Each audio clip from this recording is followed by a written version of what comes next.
Well, hello, hello. We're back again for another Wet Ink Games Wednesday, and this time I'm joined by Diogo Nogueira of Old Skull Publishing. Diogo's a artist and game designer for Old Skull, his own brand. Also, many credits elsewhere in the industry, including forthcoming with Wet Ink Games, which is why Diogo has joined me here today. So, Diogo, thank you. Welcome to my call. Hey, thanks for having me. It's an honor and it's been a pleasure to work on Jiangshi and talk to you and talk to Banana Chan and to Eloy and everyone was involved and it's been a great experience. Thank you. Yeah, I'm sure. I mean, it's such a energetic, creative bunch, and it's I feel on the as more the production side for the game, I'm more on the outside of those conversations. But even that is like, oh, it's there's so much happening. So we're gonna talk to Yeah. that about that a little bit later. But like, Mm-hmm. first of all, this is not obviously your first credit. You've got a lot of credits established in the industry. I'm not discovering you at all. You are well known as an entity. Um, so I want to talk about that. Like what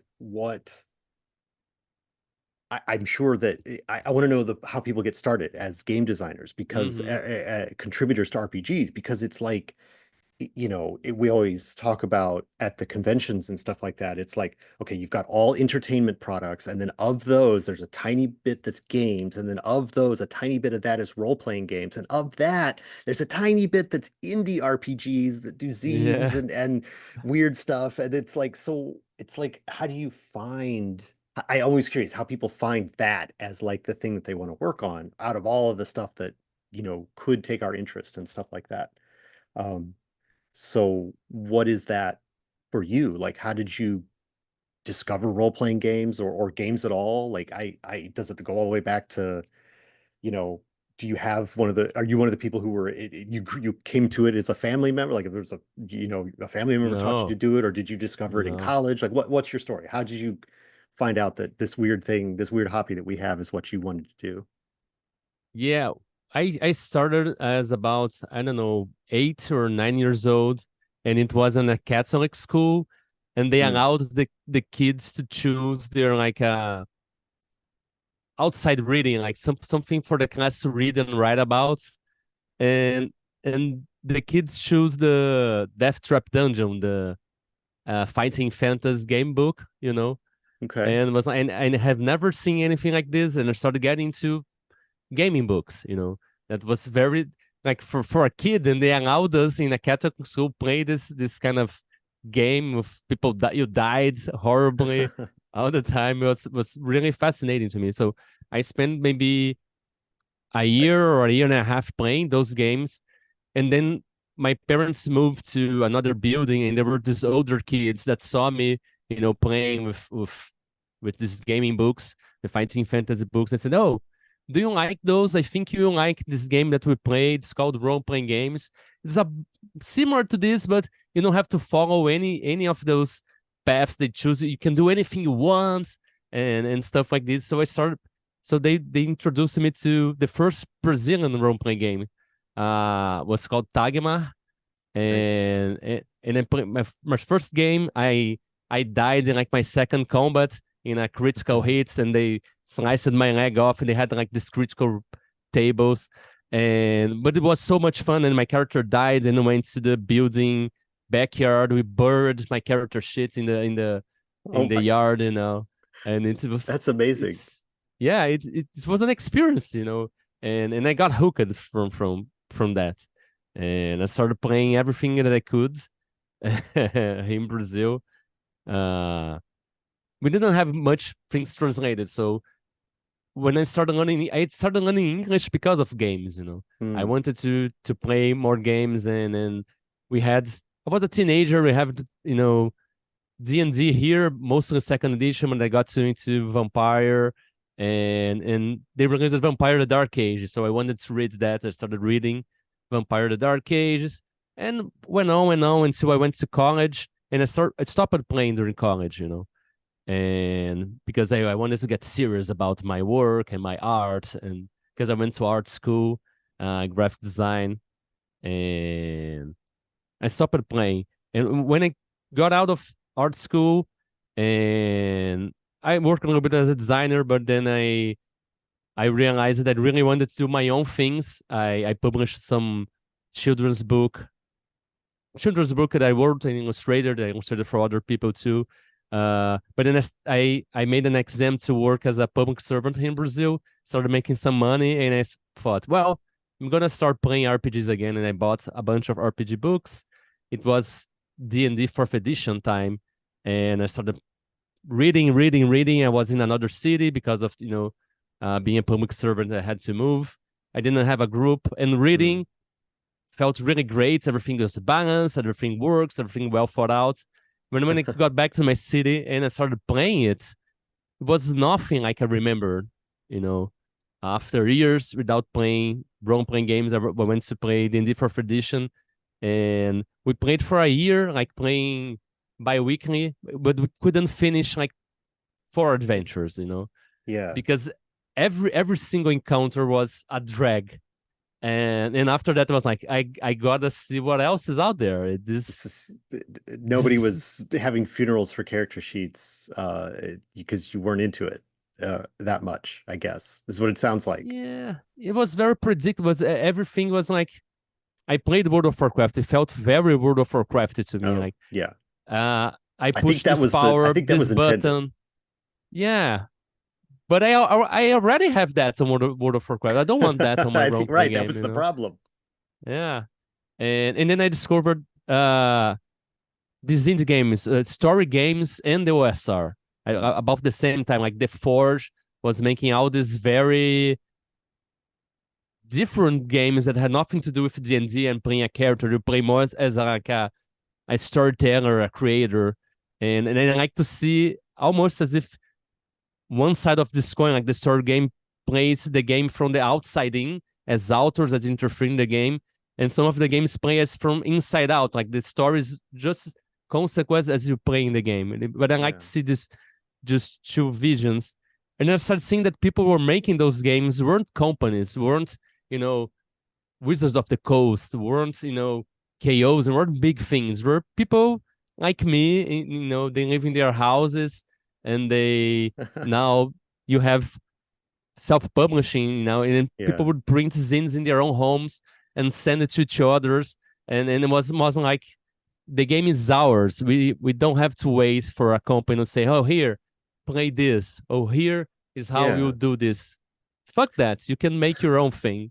And I read this book called Still Like an Artist, by Austin Mm. Kleon, and kind of gave me like a kick in the butt, like just sit down and do something. And I remember Sharp Sword and Sinister Spells, the first game I published, right? Was like, oh, I have to make this game in less than 64 pages. Digit size is gonna be about this.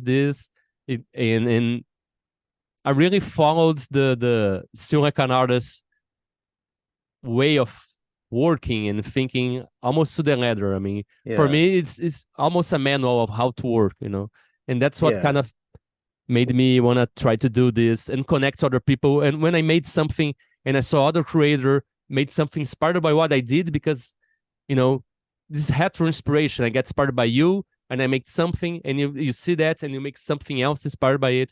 It's it's connection, and I can never have that in D&D. This has never Yeah, happened. it's I mean, yeah, it would certainly be different, right? I mean, the creators I think are inspired by what other people are doing, but so I love this story, right? Like the coming back to it, and it you talked about going into graphic design, and I don't know um what your job was with as the public servant. Like, were you doing graphic design work or whatever, I still work as a public servant. I am a tax collector. okay. Okay. So not so much graphic design, or well, maybe you're making tax forms. I don't No, know. Anyway, it's what I think it's like, I want to ask if you think that like getting into the books, and like I don't have a mental image of like what the layout of something like you didn't say Tunnels and Trolls, you said the first, those Dagmar. yeah, those old books. I don't have a mental image of how they looked exact strongly in my head, but did that is that like part of why you went into graphic design in the first place? And then all those years later, when you come back to it, Well, to making your own stuff, you're like, I have these skills. I know what a page should look like because I literally trained in that, you know? Um, to be honest, graphic design was more like a an alternative because what I really mm, always loved was more like illustration, drawing yeah. and and art and graphic design was like my the way I tricked my parents into me allowing to study art. You're uh not the first or only to do that, I'm sure. yeah, because I 'Cause- was sent to military school. I was mm, supposed to, get a serious job, and I wanted to do art, so I studied history. And then here in Brazil, graphic design, they also has a name called industrial drawing, mm, as they would call. So I said to my parents, no, I'm gonna do industrial drawing. I'm like, oh, does it have to do engineering? And I'm like, yeah. yes, yes, yeah. But when they find out I was already doing, uh, drawing and going stuff on paper, and as I was in like kindergarten again, I'm like, too late. I'm already doing this. So Yeah, I mean, I mean, that's a whole other life path, right? Where you ended up drawing like more industrial structures and military vehicles and stuff like that. And then all your games end up being about, you know, that sort of heavy war game simulator type stuff because you can draw planes yeah, and tanks, and that's a whole other, a yeah. different version of your life, I guess. Now, now that you talk about it, I mean, this thing about AI and and Mm, I always like this art made by hand. Not even so much digital art. I really like, you know, like the see, pen to paper, like you were even talking about. yeah, even the shadow of the pencil when you're seeing some art, you see still the shadow like this ghost, and thinking about it, it's really maybe influenced from one of my teachers. It was really into that. Like he hated people who use it.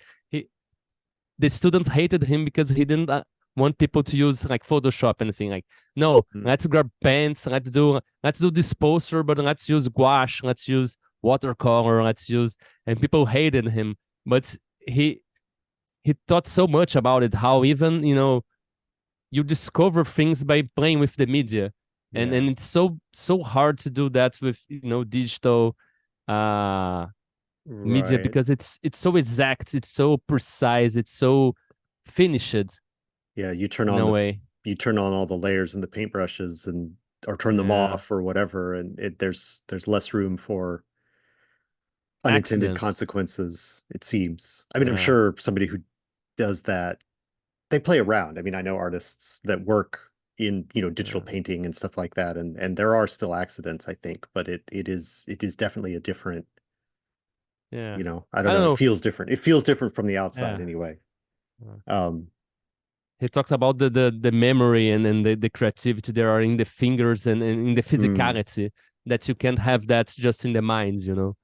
yeah. I don't know. It's something that fascinates me, and I think that kind of influenced the way I see the game design and this hobby in general. I don't know. Yeah, I mean, I think there's sort of a, like you talked about the 64 pages, there's that limit, right, of the when you've got the bounds of what you have to do. This can only be two colors, and this can only be 64 pages, and Oh this yeah. is, there's when you set yourself those kind of limits, then you have to like push the creativity in different ways, right? Mm-hmm. If you can make a book that's or make a product or a game or whatever, and it's going to be PDF only, so it can be as many pages as I want, and then like, there's a that that could lead to some good places, but also it can kind of lead to like, well, there's no editing because I could just add more pages, and so, Yeah. but if it's 64, it's like, no, these are 64 good pages.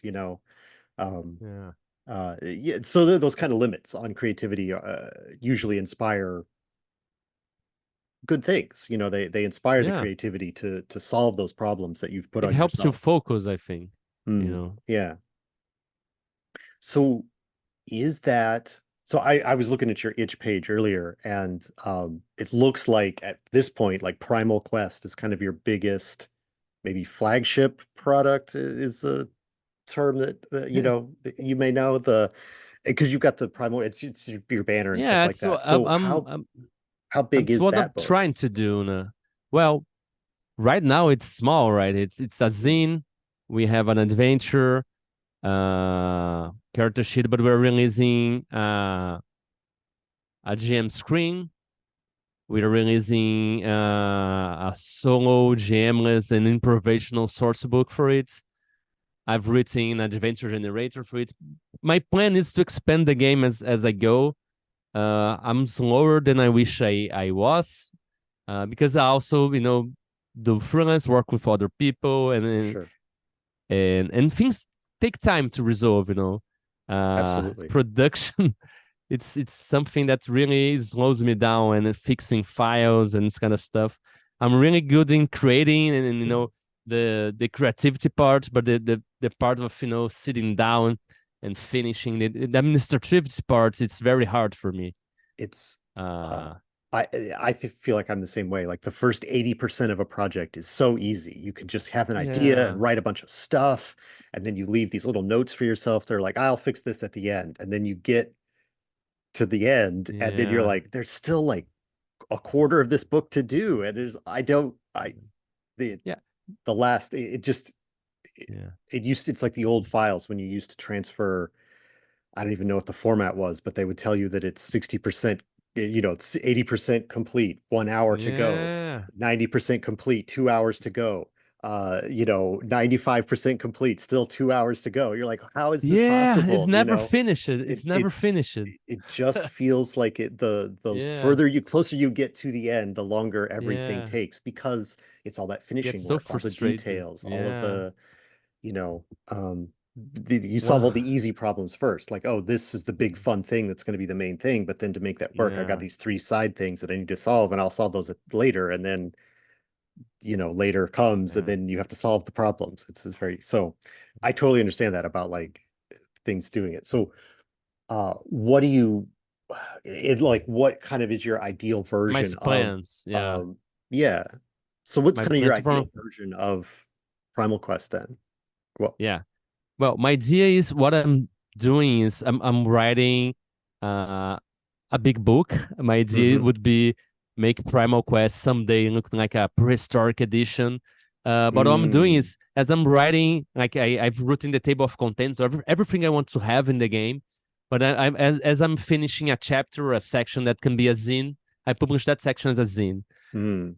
And as the time goes by and I have all those things published, I can revise them all and then big a big edition. Like I'm trying to follow models as other people have done, like Mothership does did things Yeah. like this, right? It started small and you build up and you because you're testing the game, you're learning the game too as people are learning the game too, right?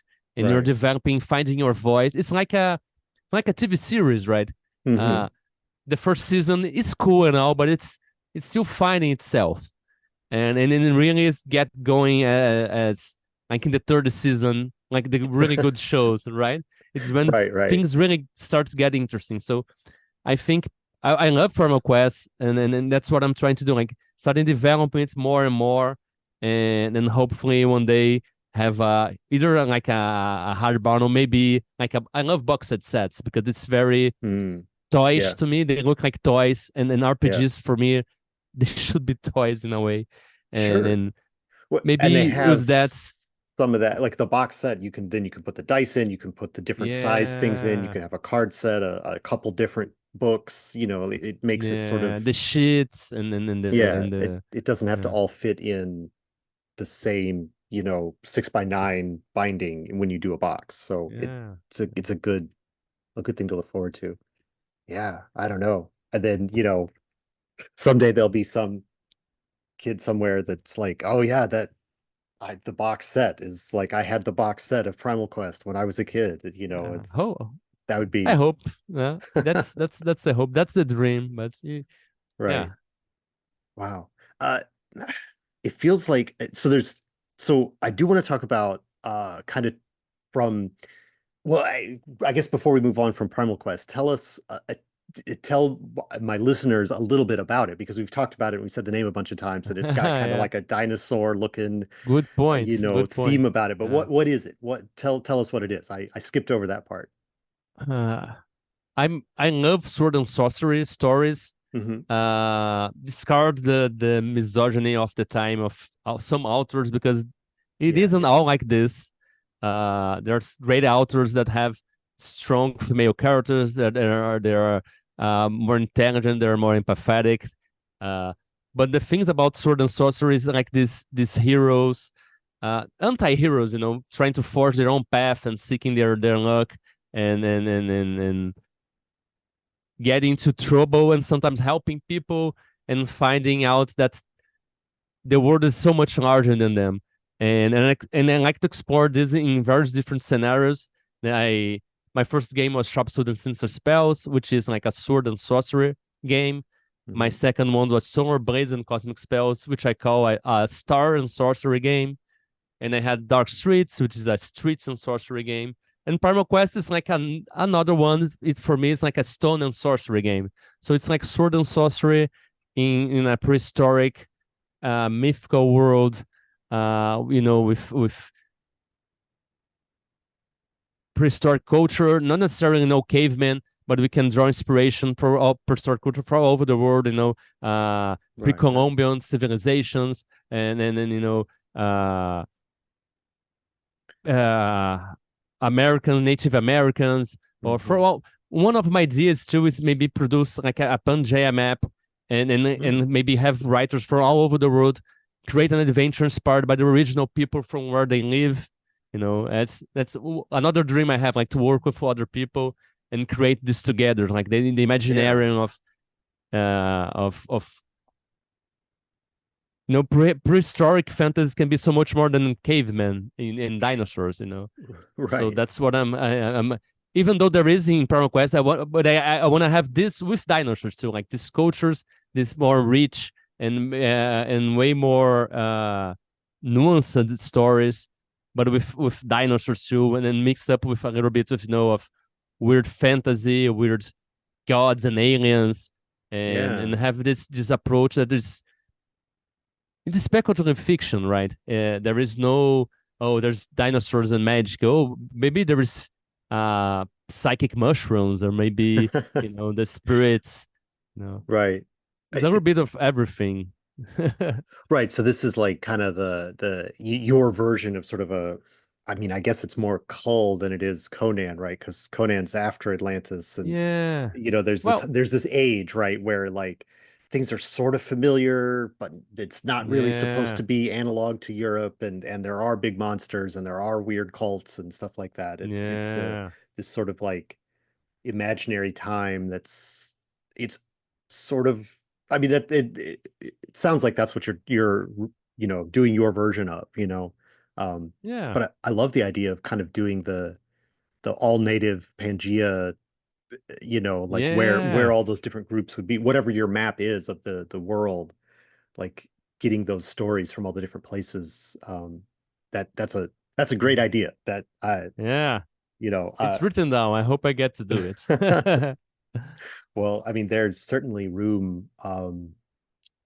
Yeah, there's certainly room for those stories, for that take on those Yeah. stories. I think that would be Like that'd be pretty interesting. I think there'd be a an appetite for that as well. like for example, the introduction adventure that for Primal Quest right now, it's basically it has these tones about you. It's a tribe that accepts everyone from this region. So and you make the adventure is a ritual for to be part of the tribe. So you go to this cave of the ancestors. Mm, There's all these paintings of this history of the community, and you drink this tea that it's like a psychedelic, and then you go this cave crawl in this cave that's like a dream, and you yeah, see things about the past of the tribe, like the various peoples that were escaping oppression and escaping danger, and they bond together and how they prosper. And now signs of new threats are coming, and they won't be able to face alone, and seeing signs of new people coming and come together, different people, and as depending on what you do on the dream, you can find signs of what's the plans for future adventures. Yeah. I, I love that as an introductory adventure, like that you're joining the tribe of where you're going to be your home base for adventures later, and you have to relive the past history of that Yeah, group. I love that. That's really neat. That's exciting to me.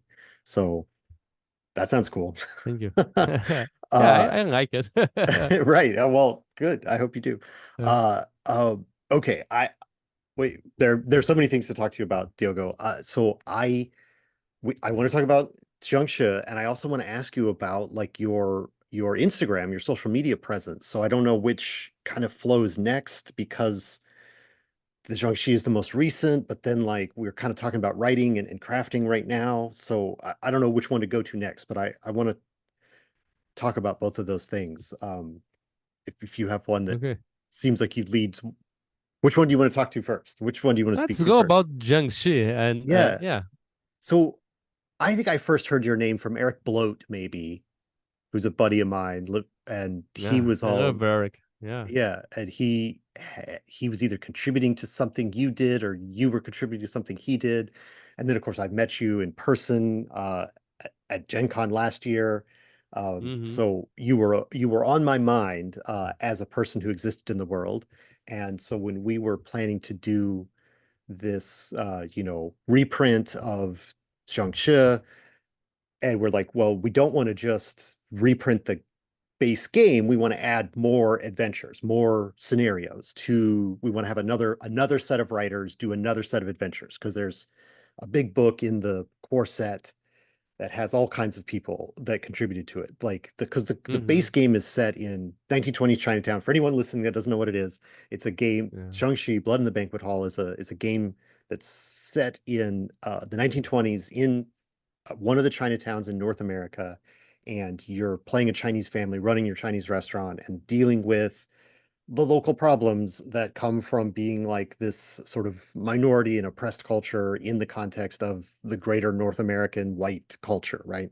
There's racism, there's misunderstanding of your culture, and all these things sort of are manifested. I'm obviously summarizing greatly the whole themes of the game, but these Yeah. things are manifested in the Zhongshi, the hopping vampires, the psychic draining threat on the family. Um, Mm-hmm. so that's the main theme, but we included in the first set, there's like a Roma story, and there's a African American story, and there's a Filipino Mm-hmm. contributor that so Chinese American and Chinese Canadians are not the only people who've experienced the same thing in the North American Yeah. context. So we invited people to contribute these other stories. So we wanted to do the same thing for this set. So I'm like, I know a guy who's in Brazil. I bet he has something to uh, a perspective on this that we haven't heard from before in this context. So I said, "Hey, do you want to write this?" And you said yes graciously, and thank you. But the I want to ask you the first thing I want to ask you about it is like the it's I when I first approached you, I was like, look, this is really different from stuff that you normally work on. You've got this OSR stuff, this weird fantasy dripping sword and sorcery kind of thing, and this is going to be a little bit more modern, a little bit more mundane, a little bit less Mm-hmm. gonzo. Do you want to still do it? And you still said yes. I'd like to hear that from your perspective. Like um, what why was it appealing, though it is not what your normal writing is? Well, first was an opportunity to work with amazing people or the creators that I want to learn from and work with. And I don't know. One of the things that Steve like our artist says is like find the most interesting people in the room and stand next to them. So that's what I always try to do. So if amazing people say I want to work with you, but and I can, I'm learning to try to say no too because after I I won an award, a lot of offers appeared, and I said yes to many things, and I kind of went over my head. Mm, Uh, but now I'm learning to be a little more conscious about it. But it was yeah. a great opportunity, and it was something that speaks to me too in a way, and it's something that I am understanding too. These things about being a minority because outside of Brazil, I am seen as a minority. Now I've discovered I am autistic too, so Mm, there's other things that makes sure. me feel like this understanding and it's very relatable to me the stories and I've been to the US and I've been called a fucking Mexican by Americans Wow. and Uh, yeah. uh, I'm sorry. That's So awful. I wanted, I don't know, I wanted to explore this and as I said, I love OSR. I think OSR is it's kind of adventure, not necessarily OSR, but this kind of adventuring gaming.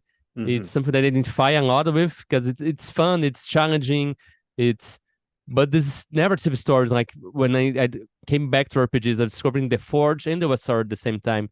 So this narrative games that sharing experiences and creating together and being real and as I said before we started recording, like, do you want me to refer any titles, artists, or game designer? And I said, well, artist and game designer, but I do think game designer is included in artists, and and and Jiangshi is a work of art. It's Mm. expression. It's sharing a sentiment and an emotion, and teaching you about this in a way that's fun and engaging and generates this connection with people around you.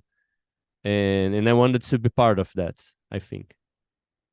That's great. I think it is. It's a yeah, I think everyone who has contributed to it, um, you know, I always say my contributions, my measurable contribution to the game is that I noticed that there was a layer overlap between a border and an illustration on one of the pages, like this is I am as a publisher, I am not like involved in creating the project, but like everyone who is involved in creating the project has gone all in on it at every stage. So I think you're right that there's something about it that starting from Sen and Banana in the first place and then out to everyone else that they've brought in. Um, it yeah, it people want to go all in on this project. So it is a great thing.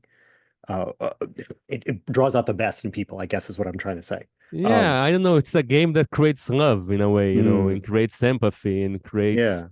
connection because there's a lot of games about destroying things, and we need more Mm, games about building things. right. When you were talking about the dinosaurs, just to bring it back briefly, you're talking about dinosaurs. Of course, yeah, I mean, I'm imagining fighting the dinosaurs. Like there's not a Yeah, you're not but gonna like but the perma quest also there is this like in the end of the adventure you go back to the cave and you as a group you do a cave painting as a group that's and you create yes. something together That's and you can take that out of the game yeah. you take the painting home and it's a memory of the Yeah. time you spent with your friends. That's that's great. So how did you what story did you do? What story did you set up for the Jiangshi, and how did you bring in some of those themes that interest you from the narrative side and the building something side? Like what's your story deal with? I mean you don't have to like tell the end, like keep that for the book, right? But like what's the setup for your scenario? Well, I explored a little bit of our history here in Brazil. We're talking about the immigrants after it's early 90s. So it's after Brazil has been turned into a democracy again after the military dictatorship. And there is as I was saying, like from people outside of Brazil, I am a minority. I'm a South American and Latin, and I'm autistic too now. And so I see myself in this way too. But here in Brazil, I'm for all states and purposes, I'm white. You know, Hmm. and there's a clear difference the way you know things work for people that are light skinned or have or are black or black people or people of color. And I have no I for outsider I have nowhere near as white as someone from the United States or America or Europe, but here effectively I'm white. So uh you know walking around with cannabis is no problem for me. But if I'm black, and things like this. So I try to explore a little bit of this.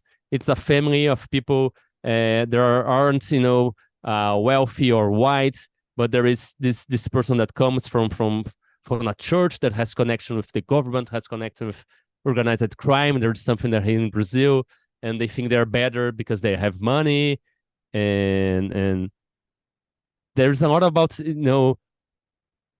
explore. Brazil has roots in corruption, like the Yeah. organized crime, the religion, and the government. Everything is mixed together, and I try to put that on an adventure a little bit and Mm. see how the structure of power, try to exploit the working people to get what they want, and then even try to shame you into thinking that's what you're supposed to do. There's a little bit of exploration of Brazilians have this overtone of sex a lot, exploitation of sex, It so is sort of the junk, like there are stereotypes. It is one of the stereotypes. yeah, especially for women, Hmm. even me as a man, I have received a message from people in the gaming community saying, "Oh, Brazilian hot" or something like this, and I'm imagine a woman going through to this. Yeah, So there's a little bit of that in the adventure, but I try to tone it down too because that's a very sensitive thing. But sure. just the commentary, it's very, you know, my wife plays World of Warcraft, and the commentary people make, oh, you're Brazilian, oh, that voice. What if she wasn't Brazilian? You just making this commentary just because it said she was Brazilian, and then people start making comments and like, I don't know, it's Yeah. I I was hypersexualized in some ways. yeah, that's I it sounds like you tried to fit I'm very I love your description here because it sounds like you tried to kind of like put an entire microcosm of Yeah, to make a microcosm of like the complexity of Brazil, right? Like it is um that's what I tried, and it's just a little bit of everything that is yeah. happening and has happened in there. Um so that's neat, like to get that sort of flavor or not, it's a suggestion, right? It's me reading this adventure will be nowhere near like living in Brazil. Yeah, I know that on a yeah. level, but to have it kind of laid But out it's of a like the collaboration. That's what is great. I'm giving you something, but you make it Mhm. something else.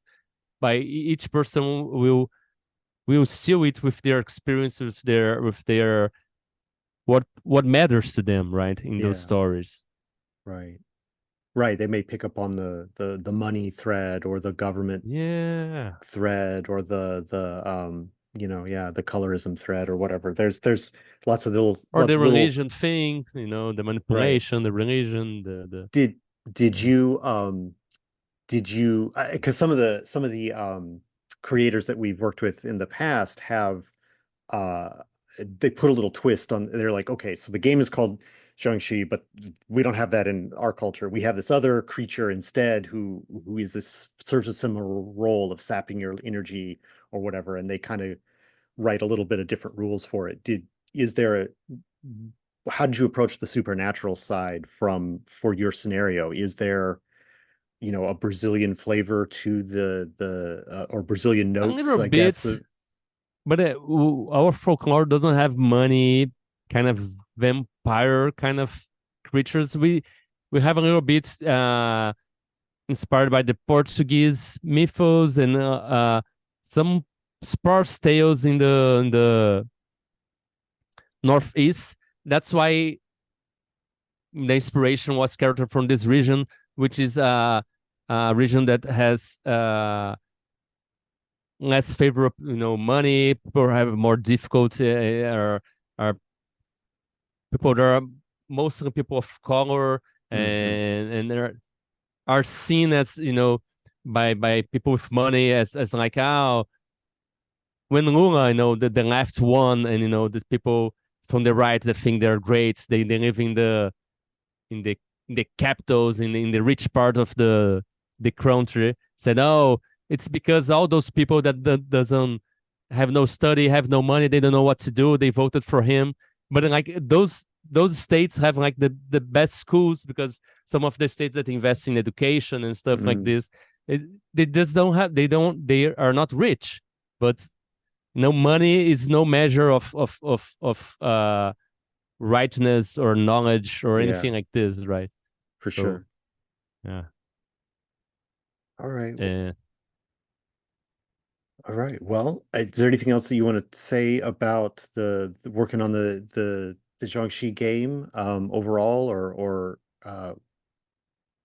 because it I sounds think like, it's, yeah, yeah, I don't go ahead. know, that's what I think. I think it's a great experience. It's something that you learn a little bit of the microcosmos of this place. I of course you won't understand Brazilian culture, or the struggles people go through. And even as a writing is, it's the way of me exploring this. I Mm, can I'm not gonna pretend here that, oh wow, I'm a sociologist, I'm studied this and I know all these problems. And yeah. it's I projected my experiences. It's something that I lived in a reality that I see people are affecting to, and trying to be empathetic of these realities that are not really my own in all the senses. It's my own when I'm outside of Brazil, but in Brazil, I'm a privileged person, Yeah. and I think Jiangxi made me understand a little bit more of the struggles of other people who went through. I no, I have no way of saying that I understand more what Asian Americans did, but it's a I could get a glimpse of this perspective of different ways and learn from them something, and it's an enriching game. Yeah. and Well, and yeah, go ahead. I don't want to cut I you off. love killing I love killing monsters and get treasure and seeing weird shit. Uh, but connection and learning from each other, and I don't know, it's seeing each other, seeing one another in a new way, and connecting to them and seeing that what these persons are going through, it's what I go through in some way, right? Yeah, I think that is the goal of the game, like you said, to help everyone who, no matter where they're from, to kind of take that opportunity to see different perspectives, or to assess their own perspective from the outside a little bit, to Yeah, I think that is the point of the game. And so I love to hear that you, in working on it, had that same experience. So that is, um I think I'm glad that is in a how it good way. happened. Yeah. Yeah. Um, all right. We're getting close to the end of the time to talk. I want to ask you about your Instagram, because you are I feel like you post every day with like some other book that, like, from your I what try, but I seemingly is forget huge, sometimes. massive collection of weird games.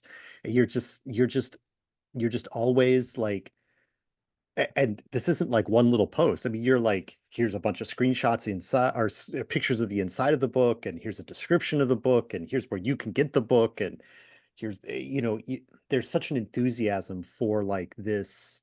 I mean, it seems from my perspective, looking Yeah, at your page, like, you're just excited about all these games that exist, and you want to share them. And I am. right. So good. I'm glad that's Yeah, coming through then. But like, what is, I mean, because there's like I mean, social media is kind of a game in and of itself. It's kind of a trap, to some extent. There's like yeah. an It attention can be. feeding kind of Yeah, thing. So I really appreciate that your perspective, or your choice, like, you've made a choice that you're like, I'm not just going to talk about, I mean, you do talk about yourself and you do share your work in progress and you talk about your own games as well. But that decision of yours to be like, I'm also going to kind of showcase all of these other things, is that just about like you were talking about earlier at the beginning of the interview, like the physicality and really appreciating these things as objects you can hold? Does it just come from like celebrating like you feel a part of the community and I'm gonna like this game from this person that I met at this con and look at how great it is and this other thing that I got in that finally came through from crowdfunding and like isn't it fun? Yeah. Is it what animates you for you? Like obviously I can invent a reason, Yeah. but like tell me what it is that why you decided to do that with your social media presence. I think it's hard to pinpoint, right? I mean, uh I think it's one of my special interests as an autistic person. I'm a Yeah. little bit obsessed with this, you know. Yeah. And so the enthusiasm is real. I'm well aware I can't read this all, but I want to, you know. Uh Right. if I, if I had time, if I could just spend hours and hours just playing and reading everything. Uh but it is also research material and it's also a celebration of, as I said, it's for me this is art. So all these people, especially indie game, it's very personal, right? Hmm. Those Many of those games aren't made so, oh, I'm gonna make some profit, I'm gonna make this product and sell and supplements. These are things that people are passionate about and they created, and I want to celebrate that. And I want and people make amazing things, right? And the so it's a celebration of their work. It's a little bit of my obsession. I don't know if it has a little bit of consumerism. If sometimes I get anxiety and I go, you know, women go out buying shoes and I go out buying RPG zines. I don't know. Uh, but I Some love men this like shoes as phrase. well.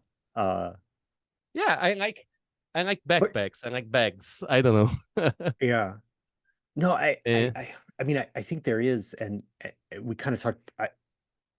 I know you come to the States because I that's where I've seen you, and I've mm-hmm. seen you post about it. So I imagine those are like sort of buying opportunities.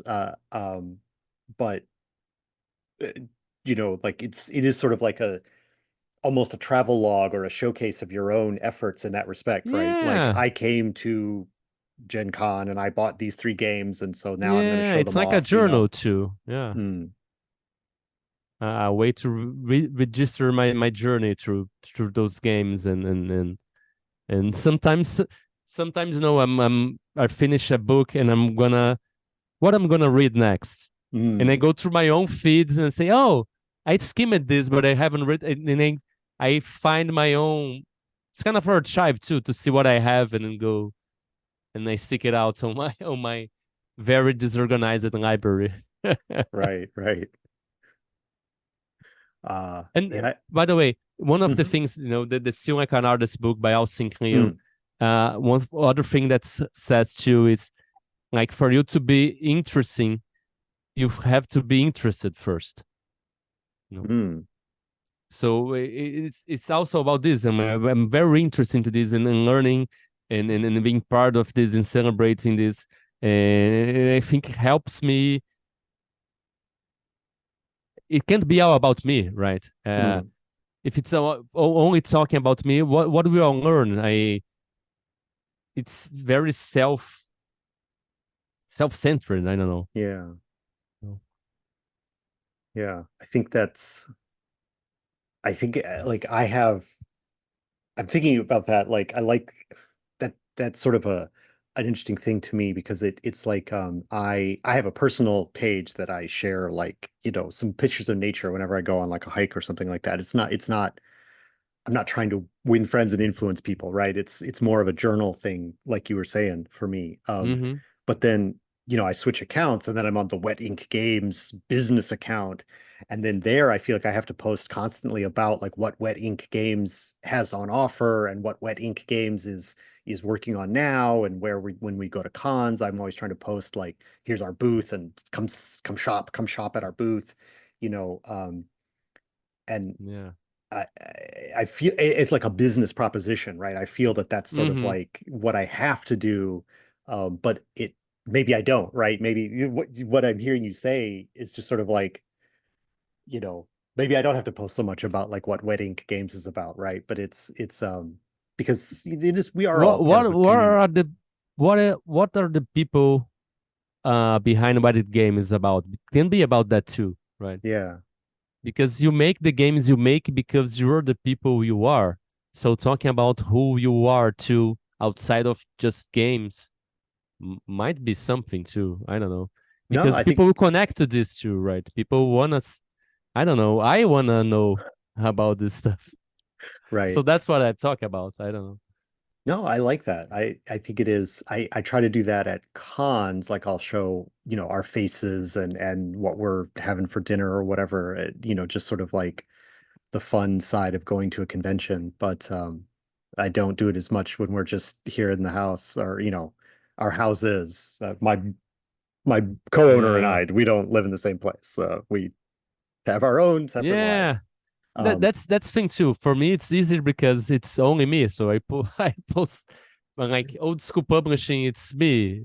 right. There's So there's more uh, of the Venn yeah, diagram is a circle, as they say. yeah, yeah. It's very personal. I think. Yeah. Yeah. Well, you're giving me some stuff to think about there. So speaking of personal and the separation between old skull publishing and yourself, uh, if people are interested in the ideas that you've talked about and would like to subscribe to your newsletter, where can you and your games Ah. and be found on the internet? We've already talked about your Instagram, so that's I Well, I have a podcast too called Weird Games and oh Murder yes, People. an award nominated podcast as of this week. Oh yeah, yeah, true. I've Congratulations. been. Thank you very much. And it's about what we're talking about. This is about game design, arts, weird stuff, things we like, passions, mental health, anything you want to talk about. It's really as we're talking about too, like about the people behind the games. It's Hmm. I like to say it's a RPG podcast that's not really about RPGs.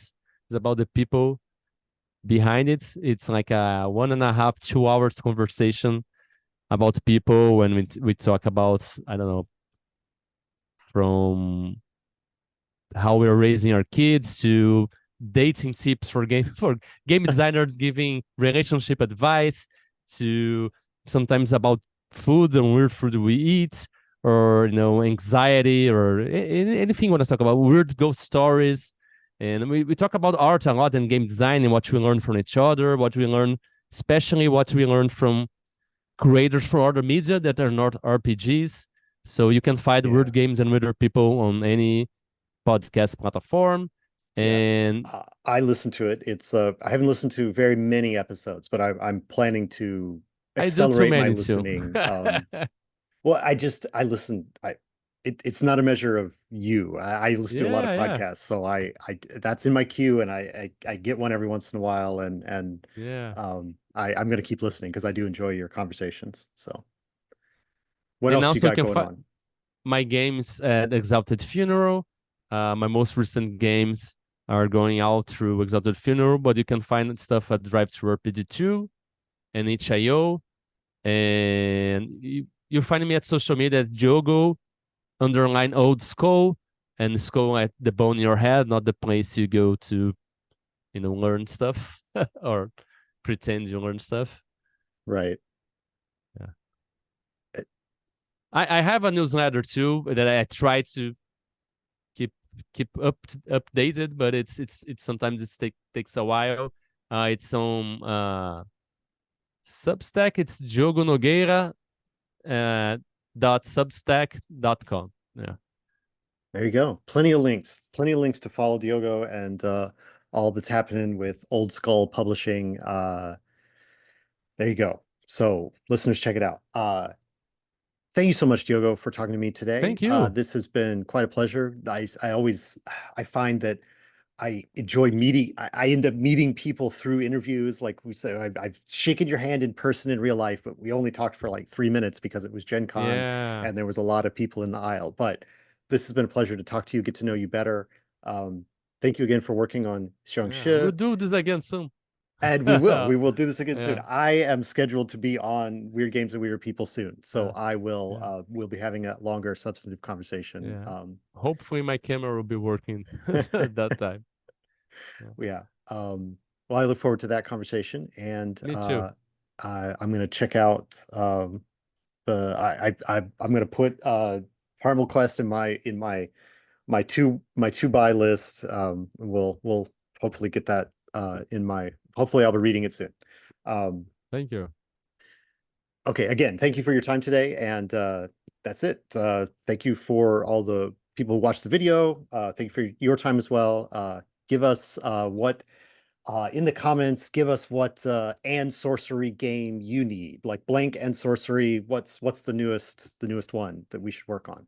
Oh, I Uh, have plans for many. well, if Diogo Yeah, reads them and matches up, that'll just be it's research. It's yeah, research for you, yeah. Diogo. Like And, what and go do the people want? and go play Jiangshi. Yeah. Exactly, exactly. Thank you.